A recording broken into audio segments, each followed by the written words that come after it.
Bus ಮೇಲೆ ಅಂಟಿಸಲಾಗಿದ್ದ ಕನ್ನಡಿಗ ಎಂಬ sticker ಅನ್ನು ತೆರವುಗೊಳಿಸುವಂತೆ ಡಿಪೋ ಮ್ಯಾನೇಜರ್ ಸೂಚನೆ. ಕರ್ನಾಟಕ ರಾಜ್ಯ ರಸ್ತೆ ಸಾರಿಗೆ ಸಂಸ್ಥೆಯಲ್ಲಿ ಕನ್ನಡಿಗ ಸ್ಟಿಕ್ಕರ್ ವಿವಾದ ಇದೀಗ ಚರ್ಚೆಗೆ ಗ್ರಾಸವಾಗಿದೆ. ಬಸ್ ಮೇಲೆ ಅಂಟಿಸಲಾಗಿದ್ದ ಕನ್ನಡಿಗ ಎಂಬ ಸ್ಟಿಕ್ಕರ್ ಅನ್ನು ತೆರವುಗೊಳಿಸುವಂತೆ ಡಿಪೋ ಮ್ಯಾನೇಜರ್ ಸೂಚನೆ ನೀಡಿರುವ ಆರೋಪ ಕೇಳಿಬಂದಿದೆ. ಇದರಿಂದ ಸಾರ್ವಜನಿಕರು ಮತ್ತು ಕನ್ನಡ ಪರ ಸಂಘಟನೆಗಳು ಆಕ್ಷೇಪ ವ್ಯಕ್ತಪಡಿಸಿವೆ.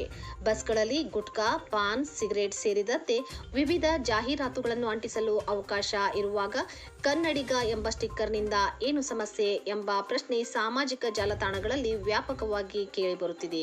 ಈ ಕುರಿತು ಸಂಬಂಧಪಟ್ಟ ಅಧಿಕಾರಿಗಳ ಸ್ಪಷ್ಟನೆಗೆ ಸಾರ್ವಜನಿಕರು ಒತ್ತಾಯಿಸಿದ್ದು, ಘಟನೆ ಕುರಿತು ಚರ್ಚೆ ಮುಂದುವರೆದಿದೆ. ಈ ಪ್ರಕರಣಕ್ಕೆ ಸಂಬಂಧಿಸಿದಂತೆ ಅಧಿಕೃತ ಮಾಹಿತಿ ಅಥವಾ ಅಧಿಕಾರಿಗಳ ಪ್ರತಿಕ್ರಿಯೆ ಇನ್ನಷ್ಟೇ ನಿರೀಕ್ಷಿಸಲಾಗಿದೆ.